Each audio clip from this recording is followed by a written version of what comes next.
This video is made possible by donations to the United States Lighthouse Society from people like you.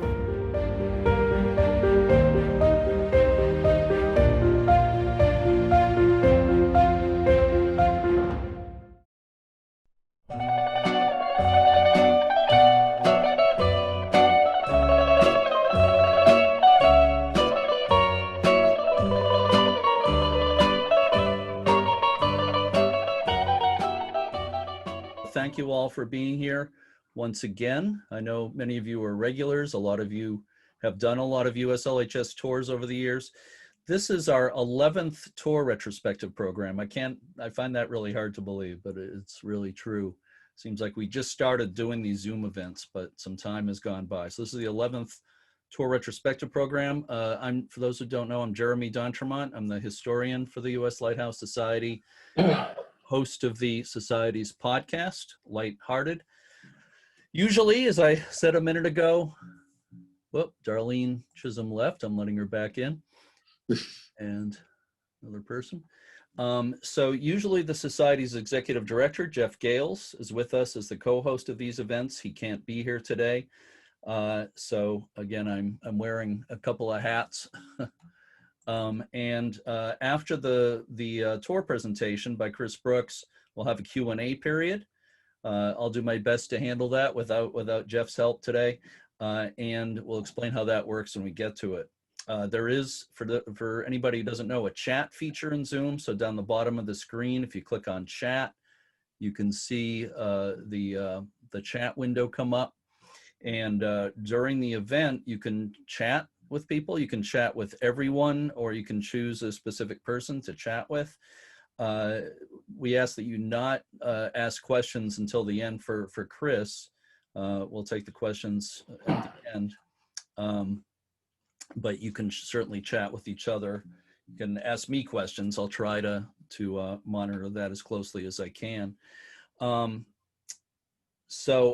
I said a couple of minutes ago, your microphones should be muted for now until we get to the questions and answers. There's a microphone icon on the lower left of your screen. There should be a line through it, which means your microphone is muted. Also, I ask that you not click on the share screen option on Zoom. Do not click share screen, because then everybody will see your computer, desktop, or screen, and the only person sharing their screen should be Chris, the presenter. For those of you who aren't familiar with the US Lighthouse Society's tours, they're a very important part of what makes the Society so special. Proceeds from the tours go to the Society's mission of preserving lighthouses and educating people about lighthouses. And one of the best things when you take one of these tours is you get access to lighthouses that aren't normally open to the public. Also, the tours provide a better understanding of the culture where the lighthouses are located. The tours are about lighthouses, but also about a lot more, as many of you know who've done the tours. Today, of course, we're going to Greece with Chris Brookes. The Greek word for a lighthouse, pharos, is the root for the words for lighthouses in many Western European languages. Lighthouses in Greece are maintained by the Hellenic Navy Hydrographic Service. I'm going to stop there because I know Chris is going to tell us a lot about Greek lighthouses today. If you want additional information, I recommend you go to the Lighthouse Directory website. Just letting people in here. I recommend that you go to the Lighthouse Directory website, which is run by Russ Rowlett from the University of North Carolina. Go to iBiblio, I-B-I-B-L-I-O, iBiblio.org/lighthouse, and go to the pages for Greece. Gives you a lot of basic information about all the lighthouses with links to further information. There's also a great book. Well, Chris is going to tell us about a great book about Greek lighthouses. I also have one right here that weighs a ton. I'm going to try to hold it in front of me so you can see it. It's really a great book with a lot of beautiful pictures called Sea and Stone Lighthouses of Greece by Yanis Skoulas. It's just an incredible book. I hadn't looked at it in a while. I was just flipping through the amazing photos. You can get it on Amazon for about $50, which sounds like a lot, but pound for pound, that's a good buy. It's a heavy book. And the original cover price was $86 when it was published in 1998. And there's good text in it too. There's some excerpts from the journals of keepers and caretakers of the lighthouses. A couple other things before I introduce Chris Brookes. I want to mention that the videos of all these tour retrospective events can be watched online, so you can relive them again. All the ones we've done so far are on the Society's YouTube channel. Go to YouTube and search for USLHS. They're also on the USLHS website at uslhs.org. If you have trouble finding the page on the website, use the search box and search for Retrospective. You'll find it pretty easily. There's a map of the tour route available. As soon as I stop talking, I'm going to post it in the chat. I'll post the PDF file of the map in the chat. You should be able to download it from there, but I'll also post a link to it online. So if you have, for some reason, you have trouble accessing the PDF file from the chat, I'll give you a link to it as well. And it's always fun to follow on the map, to follow along as we take the tour, as Chris presents today. So let me introduce Chris Brookes, our presenter today. A lot of you have been on tours with Chris and in some of his previous presentations here. Chris is originally from England. He's a resident of Bainbridge Island near Seattle, Washington.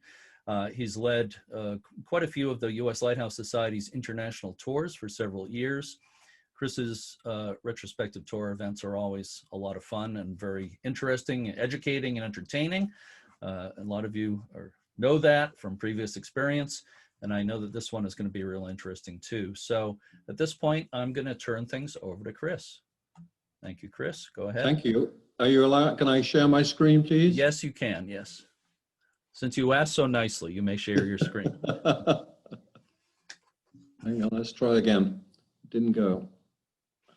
Well, give me a second, Chris. There's a. Okay. Now you should be able to do it. Now you should be able to do it. Sorry, there was a setting I needed to change.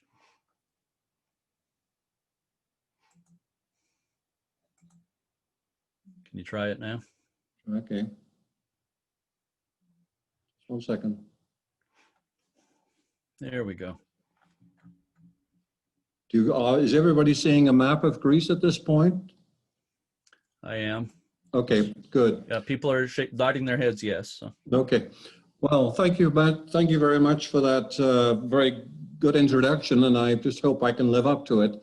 And good afternoon to everyone, and welcome to another edition of Tour Retrospectives. And today we're taking you on a small group tour to Greece, and this tour has a lot of appeal. And the sad part is that we were supposed to be there a month ago, repeating the tour in September of 2020, and then along comes this rather nasty thing called COVID, and we have now rescheduled this tour for September of 21. But I really want to stress that for everyone's health and safety, the final tour date, this final tour date is vaccine dependent. We have our own, obviously, cabins and bathrooms aboard ship, but we live in very close quarters, and there's no 6 foot of distancing on a dining table. We're all packed in pretty closely. Plus, Greece has imposed some pretty strict limitations. We could go to Greece today, we can get a boat, but we could be out in the middle of nowhere, and if any one of the passengers or any one of the crew shows signs of a temperature or other indications of possible COVID infection, the captain of that boat is then required to anchor offshore at the nearest island, and you all are quarantined immediately for 2 weeks and can't go anywhere. So this is not a tour that we would even think about until there's a much more free distribution of vaccines, both for us as tourists and for the crew of the boat. It's just not safe to do so without that. When I first started thinking about a Greece tour, we all obviously would have to fly to Athens, but this is a country with thousands of miles of coastline, and my imagination, there would be lighthouses. How do we choose? Do we go out to the Ionian Sea, or do we perhaps go over to this stretch of the Dodecanese Islands out here?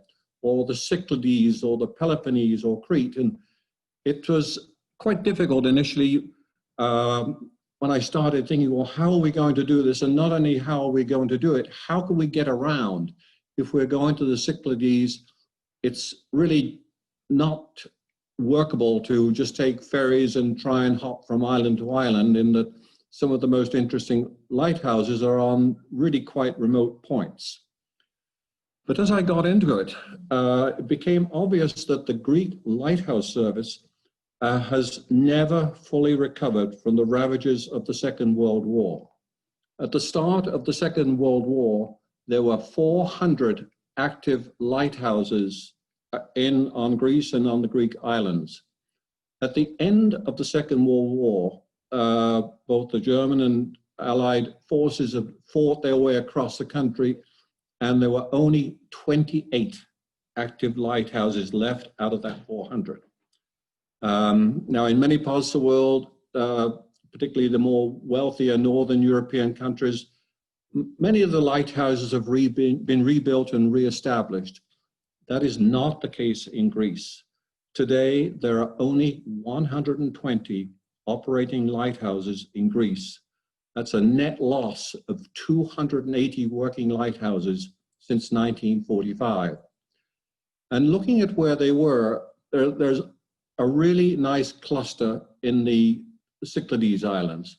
There are some around the Gulf of Corinth, and there's others in the Ionian Sea. And there's an interesting set of lighthouses across the northern part of Crete. But then the question became, how the heck are we going to get to these places? And finally, I found Eleanor, motor yacht Eleanor. She is the only boat available in Greece for groups, small groups. There are plenty of luxury yachts available for 2, 4, 6 very wealthy people, but then it jumps. There are no boats between 6 or 8 people up to a big boat taking over 35, except Eleanor. And it took me really quite a long time to find her. It's when you go to talk to shipbrokers, they've all got the answer to your questions, but they don't really. But once we found Eleanor, then I could start thinking about where can we go to? And you can't think about it in the way we think about road terms, because Eleanor and any boat of this type really only cruises comfortably at 10, maybe 12 knots. And we didn't want to be motoring all day long. We want to go for 2, 3, 4 hours, maybe then get off and go and see an interesting lighthouse. And when you think about it, I started, this is one of my original sketches. The boat would be in Piraeus, the port of Athens. We could come out, and I started thinking about a loop like this around the Cyclades. If we operated at 30 or 40 miles per day, we could comfortably get around all of these lighthouses and end up here. And then the last day we'd have to make a long run to get back. But then we could fly to Heraklion. Heraklion is one of these problematic spellings in that I am going to, Jeremy also talked about a book, but I'm also going to be talking about the book called The Lighthouses of Greece by Eleanor Dwyer. Eleanor is a director of the US Lighthouse Service, and she and another lady, Dolores Reyes, I'm not going to try and butcher her Greek surname, but Dolores and Eleanor wrote a marvelous book, which I have really used to a great degree. But so it was, yes, we could get 7 days here. Yes, we could get to the Gulf of Corinth, and yes, we could go across northern Crete and make a nice 14-day tour. But within the membership, there are some very good and very active members, and they stay in touch. And no sooner had I started talking about this 14-day tour, then I was getting messages, can't we do more? I normally try and stay with 14 days because yes, I'm retired and many of us are retired, but there are always people on the group who would like to do more.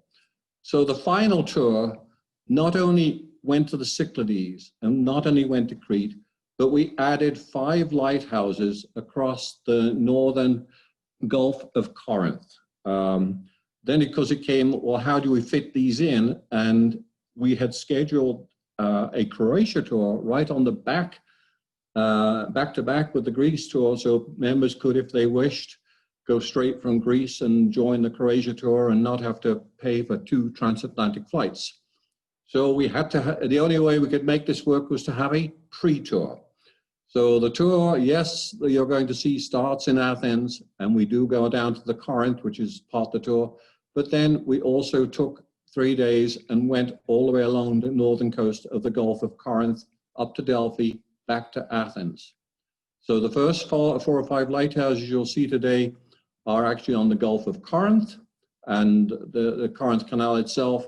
And it is only then that we go to Athens and catch the boat. And I'll come back and talk about that in a few minutes.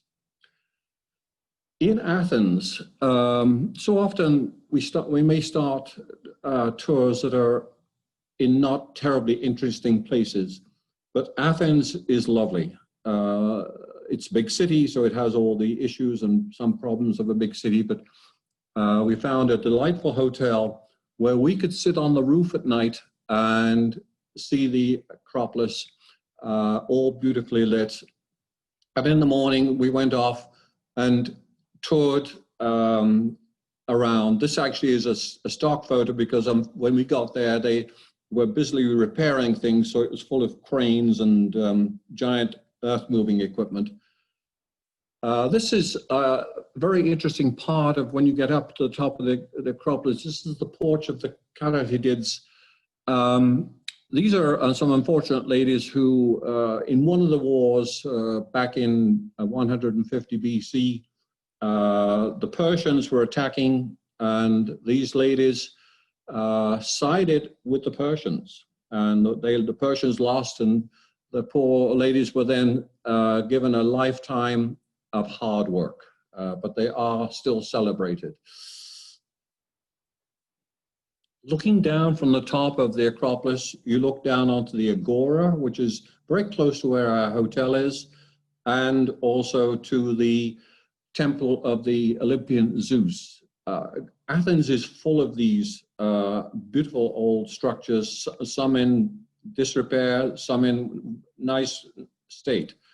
But I'm one of these people, I'm not always into older structures. I spent my life in the food world, and I love markets.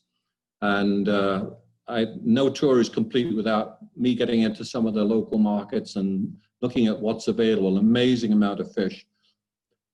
Right next to very close to the hotel, I found this little ancient Greek church. I think it's Panagia Kanipakata. I can't pronounce these things terribly well. It's a very tiny little church. It's only 45 feet long and 20 feet wide, but it had the lovely mosaic entrance. Oops, can I get that? Yep, there it is. But it was not officially on the tour. It was just one of my wanderings around and the neighborhood. But we couldn't stay in Athens too long. We've got to get the tour started. And the first day, we go down towards the Corinth Canal. There are 2 interesting lighthouses we want to see, but the first stop is on the bridge. It's really quite an amazing scene with this 150-foot drop. Even more amazing is when we get to the first lighthouse on the east. This is actually looking west, but on the eastern end, there's no sign of these giant cliffs. It's almost flat, marshy swampland. But our first light is Melakavi. Melakavi was built 1894, following the opening of the canal. The focal plane is 190 feet. And unfortunately, the Greek Navy loves their lighthouses as recreation homes, weekend homes. And this is probably the most difficult tour we've ever undertaken, to get permission to get into the lighthouses and go and see things, in that the Navy treats they look after them pretty well. But they treat them as their weekend cottages, and it is a little tough to get them to let us in. Interesting, you'll see behind here all the snows. We were there late May, but on the mountains around, there is still quite a lot of snow. But then we got in, and this is obviously some of our group having a good time. Given the fact of so much destruction in the Second World War, this is not a tour where we see lovely first, second, third order Fresnel lenses. For the most part, they're modern lamps, but we got in and we were able to climb. And we got permission for this lighthouse 2 days before the tour started. From here, we went to Suzaki. Suzaki, this is on the flat, marshy land on the eastern entrance of the canal, and obviously it's an important light for shipping. Shipping needs to obviously find the exact entrance to the Corinth Canal going westbound. Suzaki built also in 1894, and it's got a very, very low focal plane of 26 feet, but that's plenty for shipping coming into the canal. As we started moving along the northern coast of the Corinth Canal, I had Antiquary as our first light. It actually, we ended up having to make some changes, and it ended up as our fourth or fifth light, but I've kept the order here. This is a completely modern lighthouse. There was an old beacon here in World War II, which was destroyed, and finally in 2006, 2007, they decided to create a modern tower without a lamp of any significance. There's a small lens, but it's a completely modern structure. And unlike one of the things I love about the Greek lighthouses is the beautiful stonework. Unfortunately, in this modern light, they're using faux stone. It's blocks of concrete made to look like stone.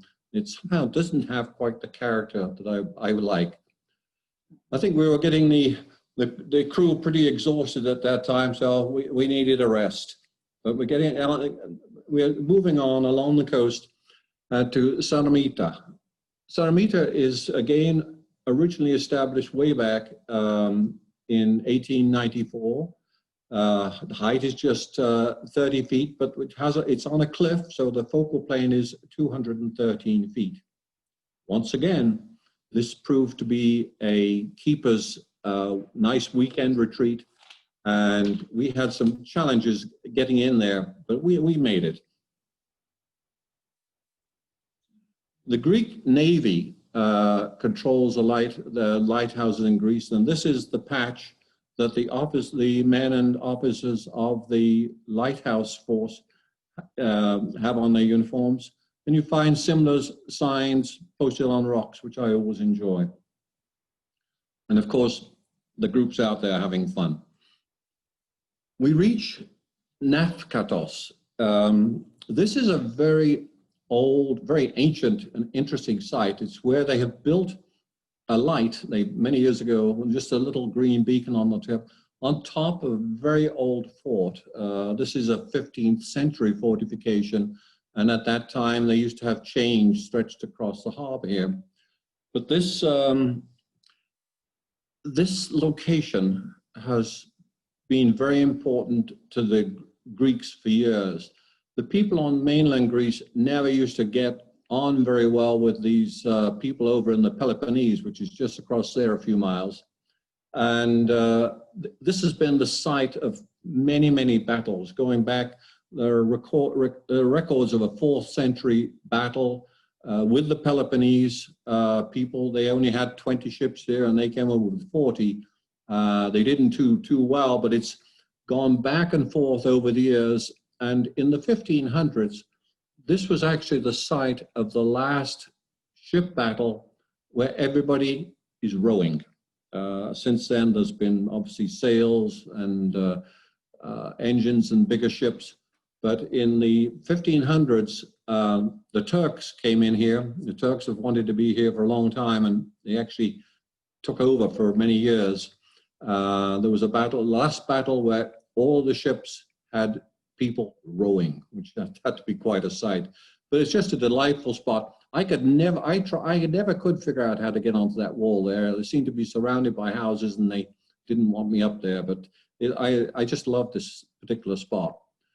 From here, we went on to Antiro, and behind Antiro, you can see this giant harp-like huge bridge, which is a modern bridge towards the end of the Gulf, where the Gulf is only just over a mile wide. And the lighthouse is now somewhat overshadowed by this very large bridge, but it's still active, it's still there.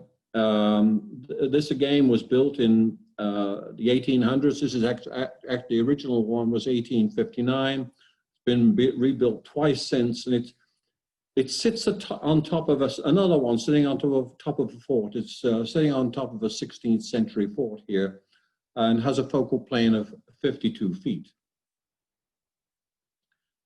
The last lighthouse that we went to along the Corinth Canal presented a little more of a challenge. It's offshore, so this was the boat that got us mostly there, but the trouble is it couldn't get us all the way there. The last 300 yards, the water was only 3 feet deep. So they brought a second boat, and we all had to climb over the sides of one boat and into the second boat to go and explore Agios Hostis. Agios Hostis today there's nobody living here anymore. It's uninhabited, but that's not always been the way, in that there's a deserted customs house and a deserted church. So at some point, people must have been living at this location. From here, we started driving back and we stopped for a brief break at a little town called Galaxity. And this was not a town that was on my plan, but what a delightful stop it was. It turned out to be a place where Greek sailors and Greek captains like to retire. And not only had a delightful harbor, but you find going and walking around town, I found figureheads on some of the houses, and lovely old sundials, beautiful bougainvillea, and ancient or reproductions of ancient ships. It's just one of those lovely accidents in taking touring. A guide suggested it was a nice place to stop on the way to our hotel, just for a cup of coffee, and thoroughly enjoyed just wandering around the town. Sorry?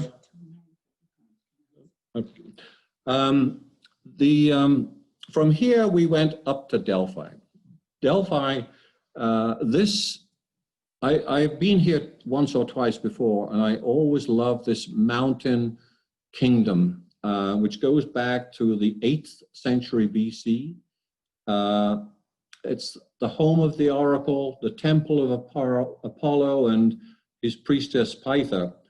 And here, the ancient Greeks, they always consulted the oracle before doing anything of significance.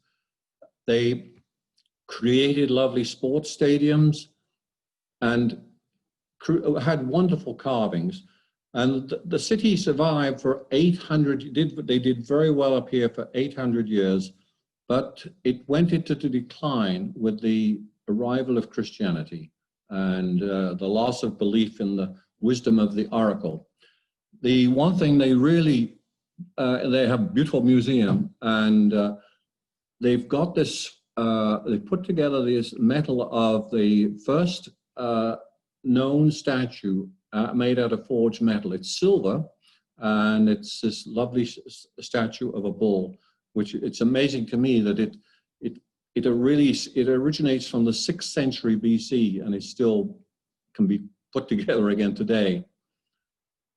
From here, we got the tour. The tour gets properly started in Athens, and we go we got permission to go into the Greek Navy yard and headquarters. It's not accessible to the public normally, but there they have a museum of obviously models and lamps and lights and some of the original lenses that you just can't find going around the individual lighthouses.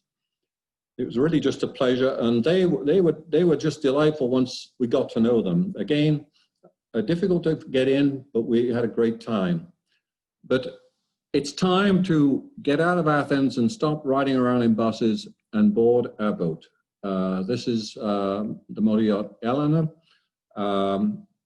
Beautiful. Everybody has a nice, lovely cabin. This is our dining area. This is a relaxed area. A swimming stern platform for swimming, and we have a boat which we kept on top. Now to the tour, the main part of the tour. We've already just now we went around the north part of the Gulf of Corinth. We came back to the canal and a couple of lighthouses here. We're now in Piraeus, and first stop is Cape Sunion, and then we take a circular route around the islands. Now, as I said earlier, we don't want to be motoring and traveling all hours of the day. So we were averaging about 30 or 40 miles a day. The total difference between Piraeus and our maximum point is only 125 miles. But when you're traveling at 10 miles an hour, that takes a while. So we go to Sunion, and then you can download this map. I'm probably going to butcher the names. I'll do my best. But this is where we go for the next 7 days, back to Athens, and then we fly to Heraklion, go along the north coast of Crete, and out to Gavdos. Gavdos is the most southern point in the continent of Europe. If you looked on a broader scale map, you'll see it's actually south of Libya in North Africa. It's the way the Mediterranean goes, but that's quite a journey to get out there. But let's get on and start our journey. This is Cape Sunion, our first point, and this is the Temple of Zeus. We didn't really spend any time here. It was just an anchorage for the night before we got going, and then we came across a light that wasn't on our original itinerary. This is Katafi. It is actually still functional, but in dreadful shape. So it was kind of not a sad part to start the tour. But next we came to Agios Nicholas, like the Lighthouse of St. Nicholas, and we were made very welcome and enjoyed a good tour and an interesting climb. This gentleman on the right was the well, he was kind of second captain on the boat, although he was training the new captain. He had been around on taking Eleanor for years, and he was about to hand over the reins. But he was I would call him a little bit of a cowboy. He liked to prod and push people sometimes, and we'll come to it later when we get to Santorini, where the local longshoremen like to dominate the dock, but it's a public dock. So of course, before we even pulled into Santorini, he called the head of the local union and said, "We are coming in, regardless of you lot." So you can imagine they were not very happy to see us, but just a wonderful man. This was originally, this is one of the older lights built in 1831, and they've had to rebuild it twice. They rebuilt it in 1860, and again, after the war, it was totally demolished in the war in 1945. As we're heading around the northern shore, we pass Greer. This light helps guide ships into Andros Harbor, which is a beautiful harbor on the north shore. Homes all looking very well looked after. Everybody seems to be building more and more decks over the water. And when you start walking amongst them, they're just, people took great pride in their property. Lovely homes, lovely geraniums, and interesting pots. But when we get to Andros, one more. I went for a bit of a hike and was doing great until I came to this bridge, and I I balked at trying to get over this bridge. I wasn't sure I trusted my weight on top of that, although I'm sure it probably would be okay. But sometimes when you go on interesting hikes around the islands, you come to, you have to give up. But the whole thing of getting to Andros is the Tuolitis Lighthouse. This is the lighthouse that's on the cover of Eleanor de Weer's book. It's probably the most photographed light in Greece.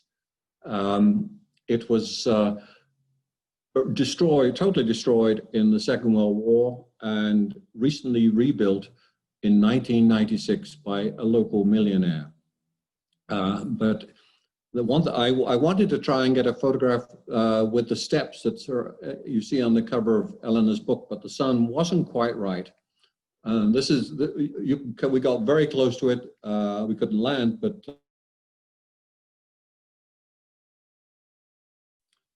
from Tuolitis, we headed westbound to Disvato.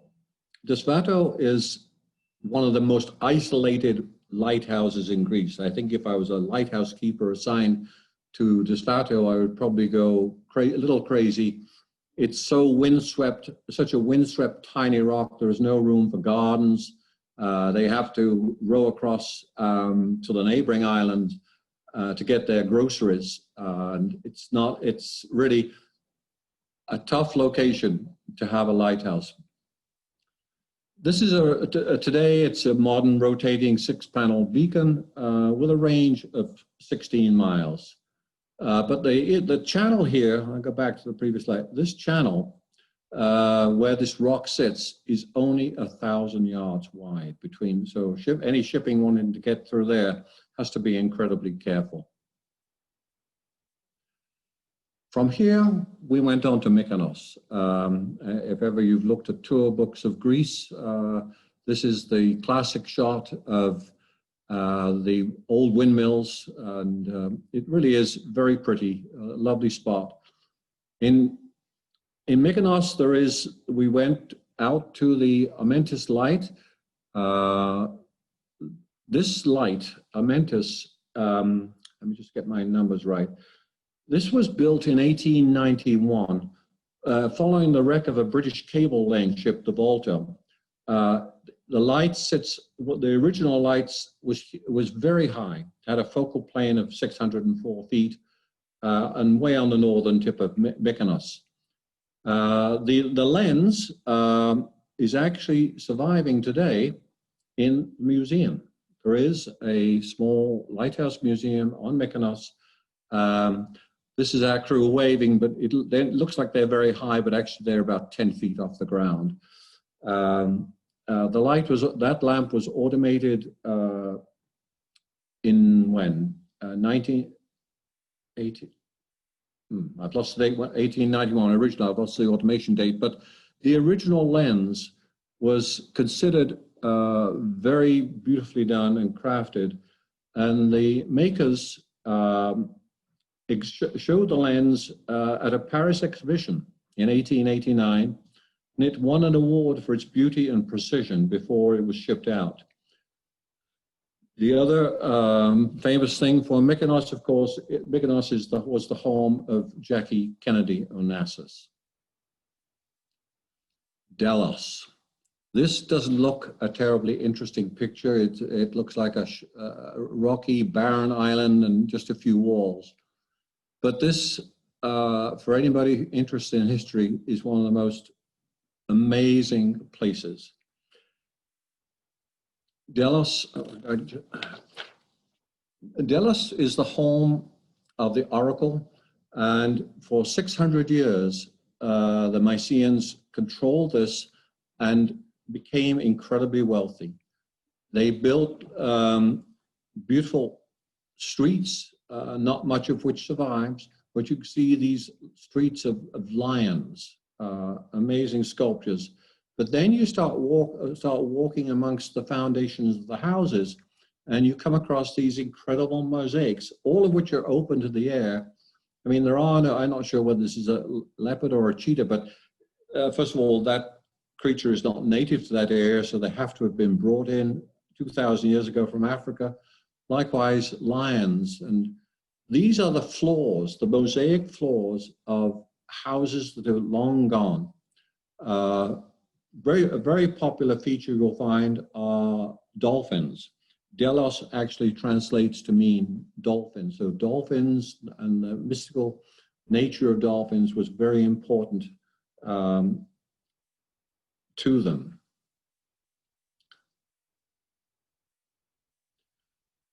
From Delos, we moved on to Paros. Again, wonderful, all these islands are just beautifully whitewashed and kept and tidy. A wonderful place to stop. And I enjoy going, just wandering around and finding old church bells. And I happened to come across this boat sitting in the harbor. They'd been out and caught all the octopus, and they were drying them. They obviously were selling these dried octopus, but they cleaned them out. That they were sitting out there ready to be dried and moved on. From there on Paros, we had this lovely hike.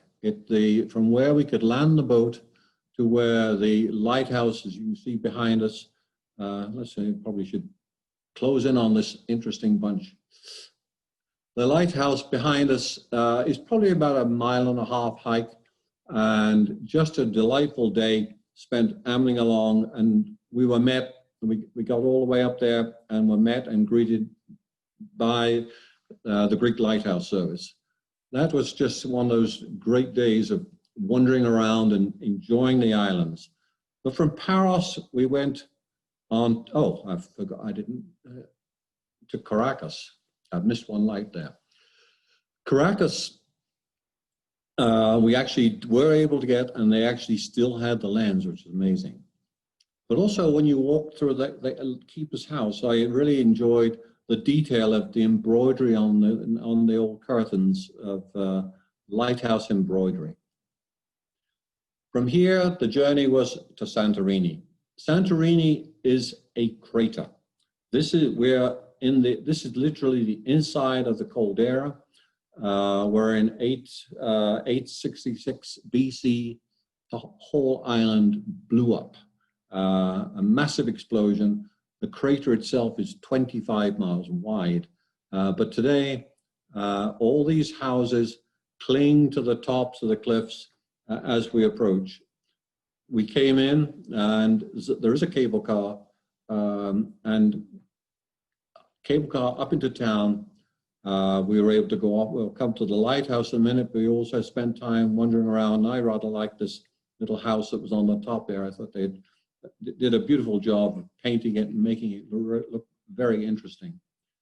And as I was wandering around, I happened to see this restaurant, and the priest doing something. I had to ask, and found out that it was a new opening, a new restaurant, and the priest was there blessing the restaurant. Akrotiri Lighthouse, which is on Santorini, it's, let me just find my notes here, 76. This is has a focal plane of 230 feet, but the lighthouse is only 36 feet high. And it today has a 6-panel rotating modern FA 252 lens with a 17-mile range.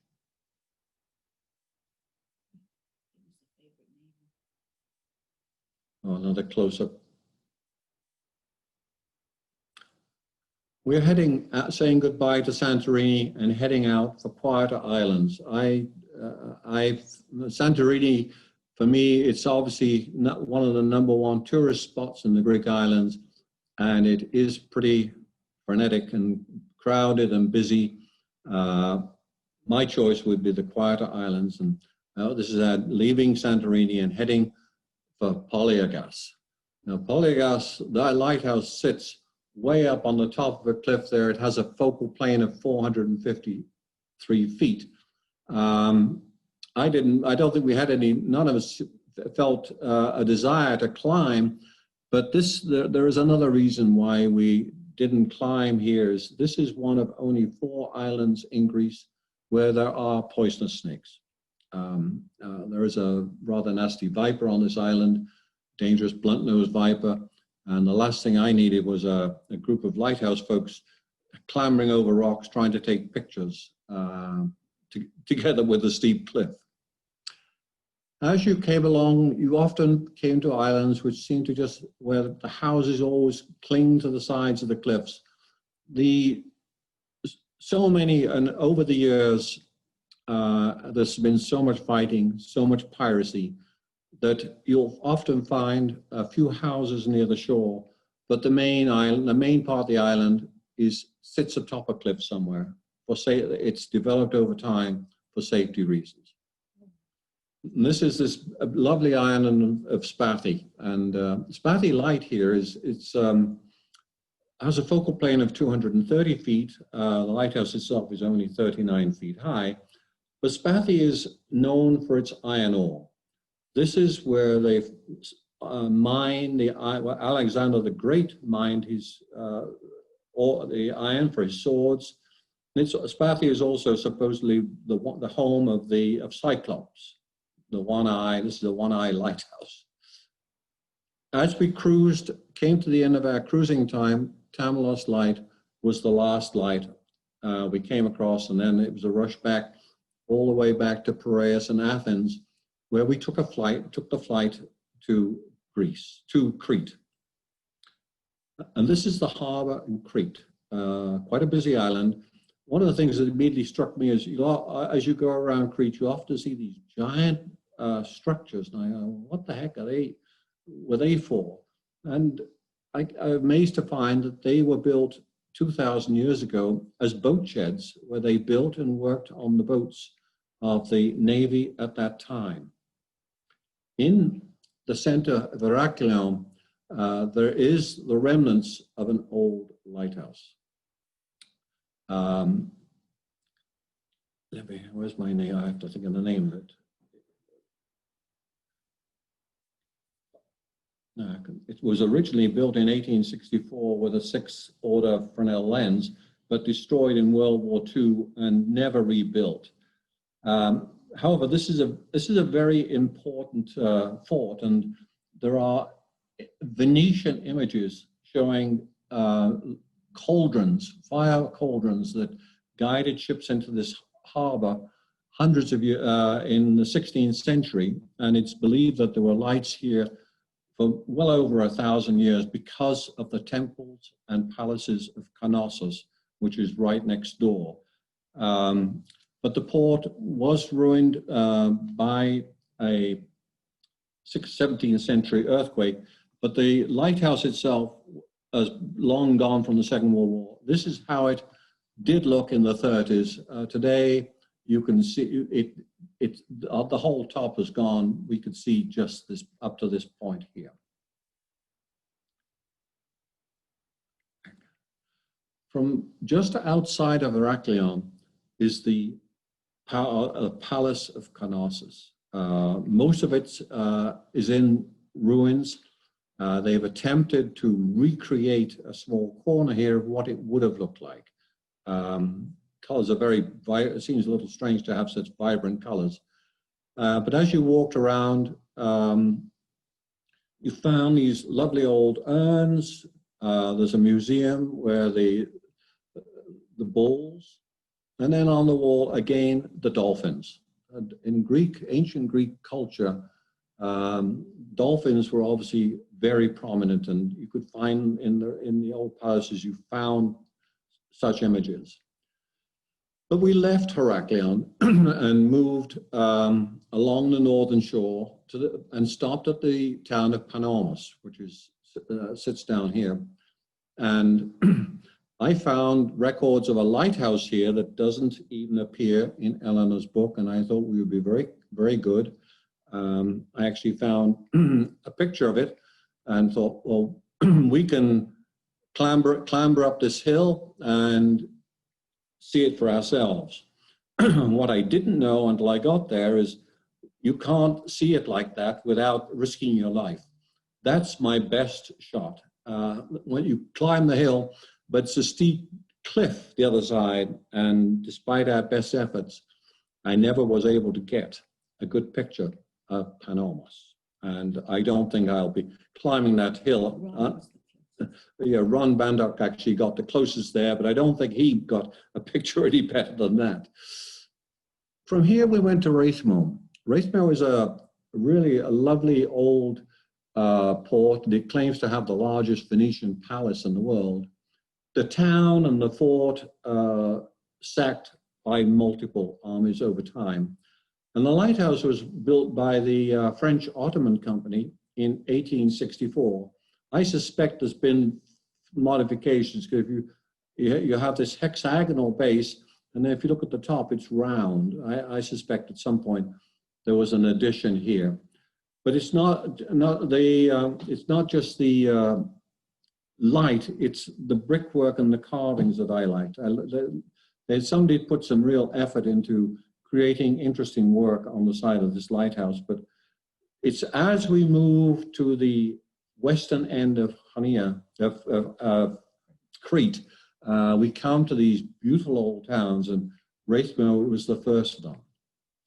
From here, we came to Drepano. Drepano, another interesting light built in the late 1860s, sits on a cliff with a focal plane of 184 feet, although the lighthouse itself only stands at 32 feet. But once again, this is a home for the Greek Navy. We were not really successful in negotiating our way into this one, but clearly the Navy officials who spent a lot of time here and lived here really enjoyed it. It was a wonderful condition and an interesting light to see. Along on the far western end of Crete is Chania. Chania is just one of the most delightful places to visit in Greece. This picture is actually taken from the lighthouse, looking back into the town, and also you could, looking over the mountains. The last light on our tour requires us to get over these mountains, so that proved to be quite the day. But if you take a close look, Chania is full of tourists, full of interesting carriages, and an old Turkish baths. The Turks really captured this area in 1645. The Venetians had done lots of things. They had built a lighthouse, they had built fortifications. Let me get to the lighthouse here. This lighthouse was originally, there are cauldrons here dating back hundreds and hundreds of years. And going back, there are records in Venice of going back as far as 1320 and 1356. In 1645, however, the Turks laid siege to Chania and gained control. And the Turkish people controlled, the Turkish Navy, Turkish military controlled the island of Crete all the way through till 1945, when the land was originally, land was returned back to Greece. The tower originally had a fourth order lens, which is really more of a landmark than a navigational aid. And the harbor entrance is really very small. And that's probably what keeps it so charming, in that it's too small for modern cruise ships to get in here. So this is one of those little delightful spots on the island of Crete. It's charming harbor, a wonderful lighthouse, and just one great spot to be. We made people can get on the wall, but people can't. The normal public are not allowed into the lighthouse. But we managed to negotiate our way up to this level. It's apparently unsafe to go above that, but this is our group enjoying the mid-level together with our guide from the Greek Navy. Again, on part of the old town were these old boat sheds. Now they've bricked up the front of them and made them shops and offices.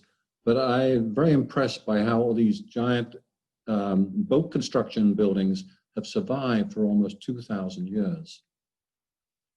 The last stop of our tour is on the island of Gavdos. I mentioned before, we had to get over the mountains. It's a full day, a bus journey over the mountains of Crete. You then have to get a very old boat out to the island, takes an hour or so, and then you've got a whole another bunch of mountains to get over. So it took a while. This is coming down onto one of the ports, but this is a modern reconstruction, but it's just a fun full day's journey and getting sights of Crete and the islands. I'm not sure if the bus that's on Gavdov is going to survive. We just about crawled over the mountains to get to the lighthouse. But unfortunately, as we come to that light, we're coming to the end of our journey, in that we've gone initially to the Gulf, secondly out to the Cyclades, and then traveled across the northern part of Crete. And it is at that point that our tour ends. At this point, I would like to hand it back. I don't know whether Darlene or Claire, or there's several people I see in the audience today who are on the tour who would like to add any comments. It was a great time, and I'm ready to take the tour again. And goodness, if we keep getting the bookings, I'll take the tour a third time. But it's just, it's nice not having to get up and change into a new hotel every night. We get onto a boat, and for 7 nights, we live like kings. The boat has a crew of 5, including a wonderful chef and delightful waitress. And it's probably one of the nicest ways to travel and see the lighthouses. But Jeremy, at this point, I'd like to hand it back to you and anybody else who I'll try and answer any questions. Thank you so much, Chris. That was amazing as always. It's always such a pleasure to listen to you and to see these places vicariously. That'd be a dream tour for me. I hope I can do it someday, one of these years. And as Chris said, we would like to invite maybe Darlene or Claire or Ron or anybody who's here who was on the tour. But if you could digitally raise your hand, it might make it easier so we don't have multiple people starting to talk at once. But if, again, if Darlene or Claire or anybody else would like to say anything about the tour or to ask a question before we open it up to the general population here, you can click on participants down the bottom, and you should get an option to raise your hand over on the right. And if you click on that, I will see your hands digitally raised, and I can call on you. Looks like Nancy Dillon is unmuted. Nancy, did you want to say something, or there you go. Oh, I muted her. Wait, there were some other really exciting opportunities, and we had a delightful dinner one place in an olive grove, I guess you would call it, and spent the evening there. That I forget exactly where it was, but that was a lot of fun to go to that and get the olives and really enjoy and another type of entertainment. Question on the chat. Thank you so much, Nancy. Okay. There's a question in the chat I can answer. I'm asked about the name of the hotel in Yes. Athens. It was the Plaka Hotel. And it said, the Plaka is the marketplace. And the name of the book is The Lighthouses of Greece. By Eleanor Dwyer. Wow. Eleanor Dwyer is on the board of directors of the US Lighthouse Society and is a good friend of mine, and she's done a number of the tours herself. Nancy, did you want to add anything else? Say something? Oh. I'm sorry. Janet's coming in with a comment. Can I make 2 comments? Nancy is right. We went one night to the Greco Farm Taverna, which was an organic farm, and they took us around the farm where they grew vegetables and olives, and we tried their wine, and we ate outside on this wonderful terrace. It just gave you a feeling of what it was like to live in that part of Crete. Wow. And my other comment was that the Corinth Canal is very important.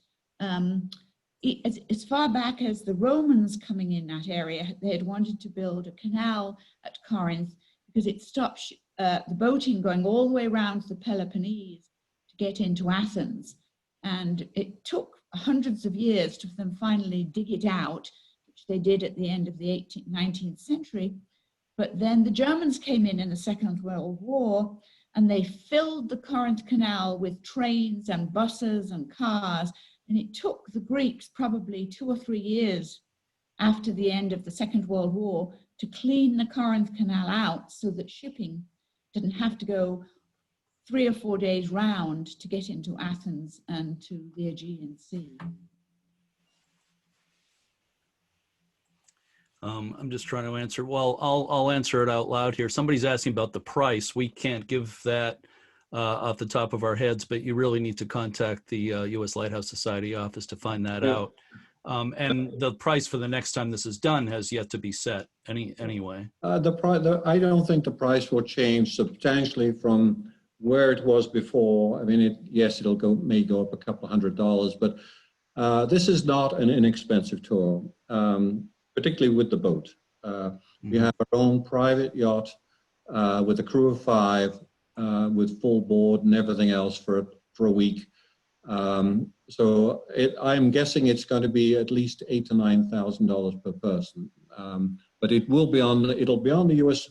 Lighthouse website. But as I say, the next tour that theoretically was going this year and now is theoretically going next year is already sold out. Sold out, right? Yeah.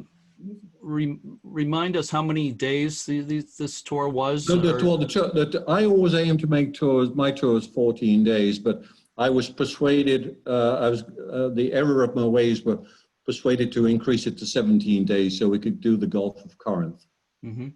And how many people were on the tour? Somebody was asking. Maximum of 12. In the boat, there are 6 cabins. Janet and I actually ended up on a pilot berth at the back of the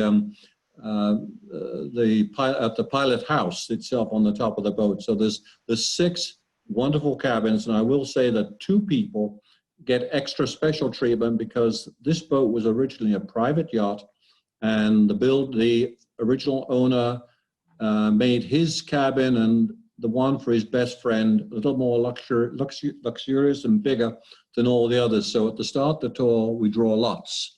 The tour members draw lots, and 2 people get a really, really luxurious cabin.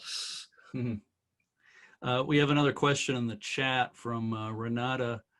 I would love to hear more about the boat. Was sailing rough? Since it's a smaller boat and the rooms seem to be so close to the water, did the group suffer from seasickness?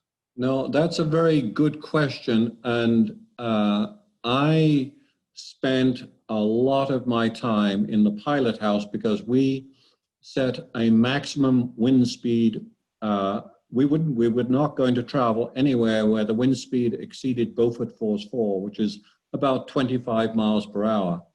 And that is actually a real challenge in Greece because of the Meltemi winds that blow almost constantly from June to September.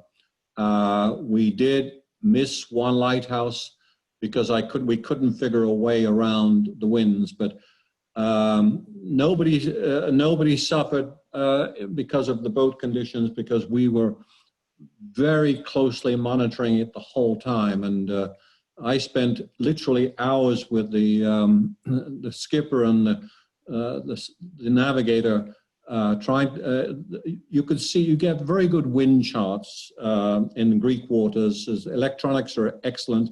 And we could look at a chart that covered 100 square miles and make a course that allowed us to avoid anything force 4 or above. If it did get above force 4, then we would have to go on anchor.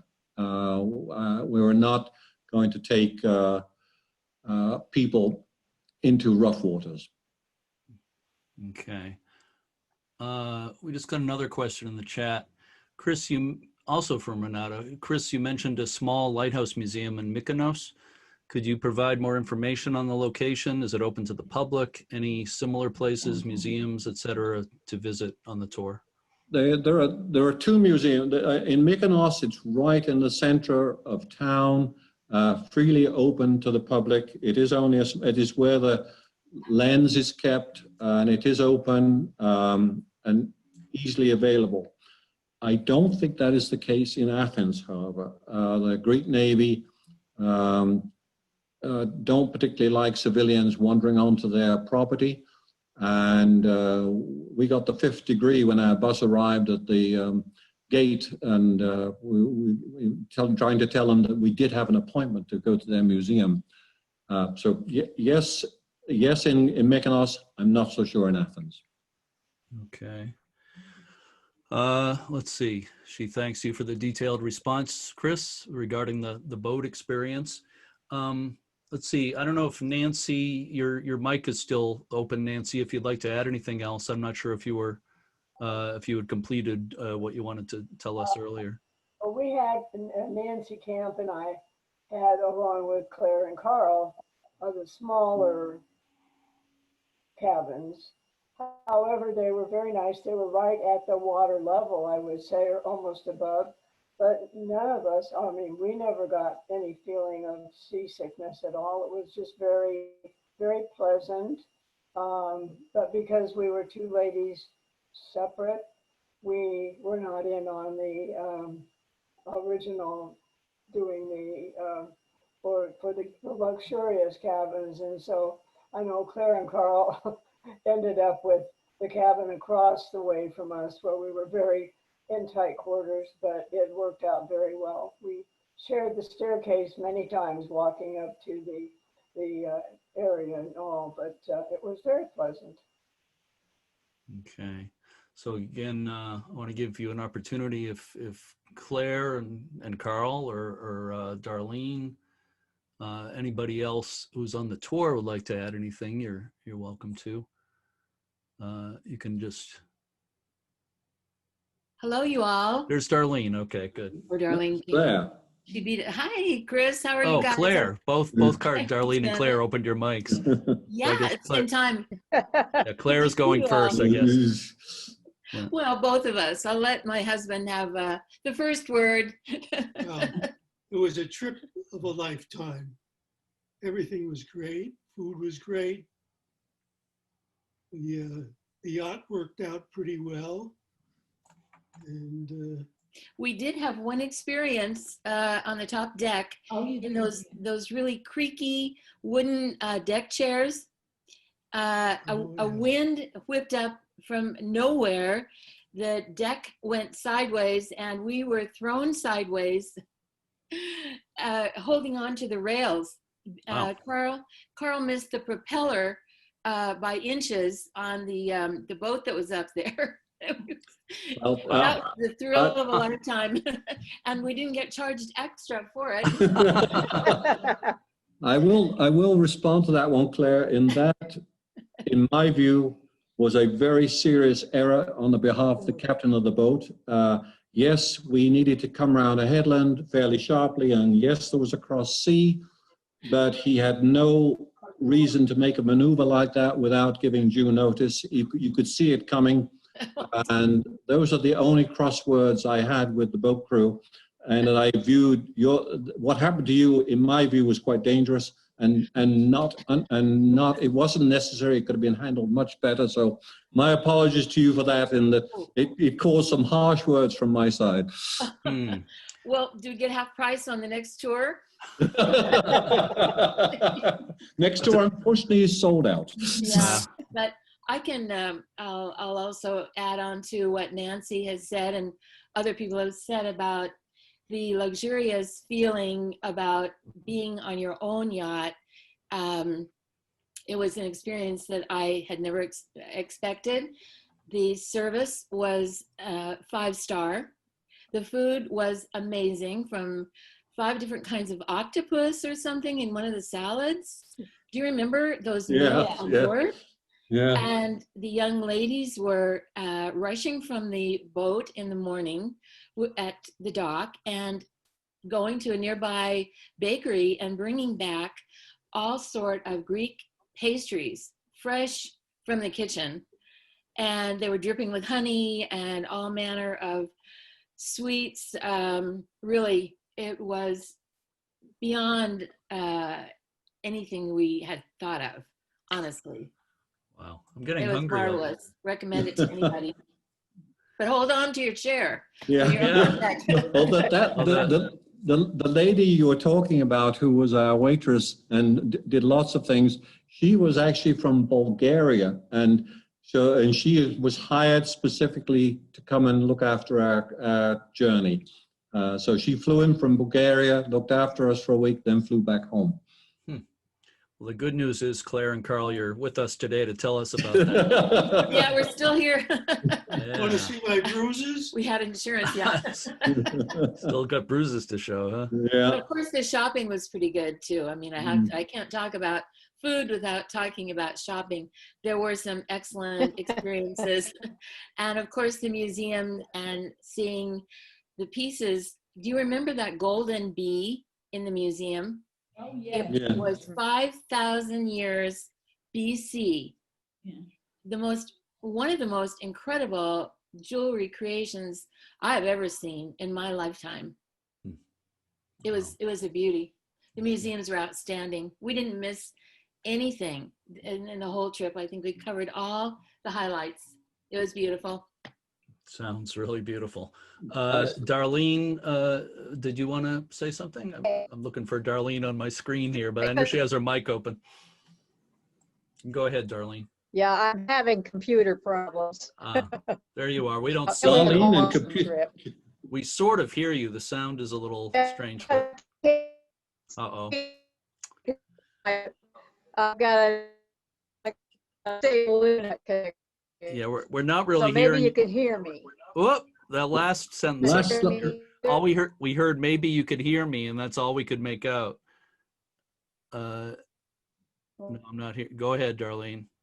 So, No, Not working. sorry. The sound is we can't make make out what you're saying. Sorry. I've never lost Darlene on one of my trips. Yeah. But Zoom's a different story. It'll Zoom's a different story. yeah. So sorry, Darlene. I think You could type things into the chat, perhaps. that's true, Darlene. If you wanna, I don't know where she went. If she's still here, but Darlene, if you hear me, you can type what you want to say into the chat if you'd like. Nancy Camp opened her mic. Nancy Camp, did you want to say something? Oh, I have it mute because I've got 3 dogs here and they're all barking at the same time half the time. No, it was actually, Nancy was right. It was actually a great trip. And I remember that with Carl, I guess I had to save him. I remember rushing across the deck to try to grab him before he fell overboard. But yeah, it was great. I'll tell you, I went on the Lake Erie trip later that year, and guess what was on one of the menus? Greek salad. But without the octopus. No octopus, but Greek salad in Canada. And I went, I've had enough Greek salad for 1 year. Do they actually serve Greek salad in Greece? Almost every lunch and dinner, yes. And it's We similar had- to the Greek salads we have in this country, is it? With feta cheese and olives and all that? Oh, yeah. Yeah. Yeah, and yeah, we had, I think, every lunch and dinner just about, didn't we? I think so. Yeah, so I said no Greek salad when I'm in Canada. I wasn't doing that. You need Canadian salad in Canada. Yeah. Whatever that is. Mhm. They eat a lot of meat pies Oh. in Canada, I know that. Let's see. I don't know if Okay, David. I David think and I can. Linda. Oh, there's Darlene. Darlene is back. Darlene, since you Yeah, were, go ahead, Darlene. Well, I mean, I'm having computer problems. I get lone band here in the country, but the food was awesome and it was so plentiful. I mean, you thought about, 2 courses in and you had main entree and then they bring out the main entree. I mean, it was just incredible. It was an awesome trip. We had a wonderful time and it was just incredible. Still, I can't believe one of the challenges for me was getting on and off the boat, which was a totally different scene where you normally get on and off of, because there was this board you had to walk along to get on, but they always came to get you and make sure you were safe. But it was neat. Loved it, Chris. Walk the plank is what we did. Yes. That's good for Mary and Phil. Haven't heard from Mary and Phil. Mary and Phil, did you want to have anything to add? Well, we have David and Linda Rosenblum hand raised. So since they've been waiting, I don't know if it's David. I'm going to click lower hand. You can go ahead. There you are. Yep. We went to Greece with a group, with our own group that we put together of about 10 or 12 folks who were seasoned travelers. And we went back in the 80s. I have to tell you, it's the most wonderful hedonistic place you will ever go. And the food is fabulous. It's fresh. It's like every meal is fabulous. The weather is usually wonderful, even during the wind times. We were out on the water and ferries and other things like that. And I never felt it was dangerous at all. I would highly recommend it. Great. Thank you, David. Jenna has a comment. Can I make a comment? Jeremy, one of the things that I really liked about this tour was, yes, we went to Mykonos and yes, we went to Santorini, but they were very crowded. Santorini had last year become the place that the Chinese in the world wanted to get married at. And so it was very chaotic there, but the smaller islands were just undeveloped and very welcoming and really much more interesting than the main ones that everybody thinks they would like to go and visit. Okay, that's good to know. Yeah. Keep that in mind if I get to go there, which I really hope I do. Let's see. Lots of cats, right, Phil? Not sure who's talking. This is Nancy. Lots and lots of feral cats around. Oh, really? Huh. Oh, yeah. That's interesting. Sounds like Key West, Florida. There's a question about language and the use of English.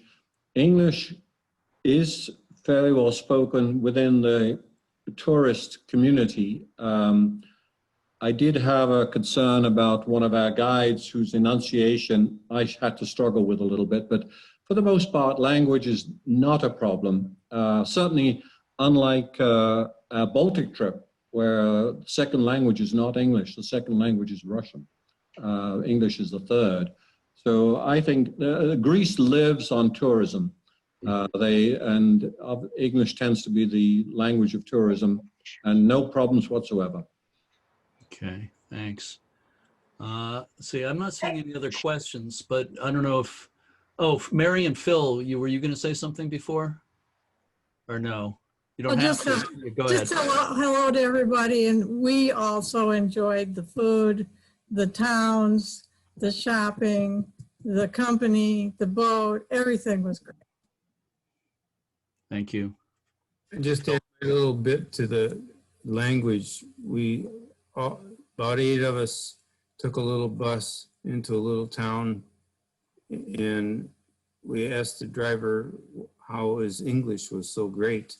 And he said he learned his English from playing war games on the computer. And we all said, "You're kidding." And he says, "No, that's that." And his English was wonderful. So there's a different side. Okay, I guess there's something good about those games after all. I'm not seeing any hands raised or anything else in the chat. I'll give people another minute here to ask questions if you have any before we wrap things up. But Chris, thank you again for another wonderful presentation. Would you like to add anything else before we wrap up for the day? No, I don't have too much to add. I actually enjoyed the questions and comments, and that I had forgotten some of the stories, particularly like the one that Phil just raised where they learned his English on the video games on the computer. It's always, I mean, I keep a fair collection of the stories myself, and it's by doing these Zoom presentations that it actually refreshes my memory of so many things that happened. And I get a great pleasure personally out of seeing everybody again and finding and hearing all these little stories that made up such a trip. Thank you so much, Chris. Thank you, everybody. And I just want to remind you again that this presentation will be posted within 2 or 3 days. I can't say exactly when, but within 2 or 3 days on the USLHS YouTube channel. US Lighthouse Society YouTube channel, and probably shortly after that on the USLHS website, uslhs.org.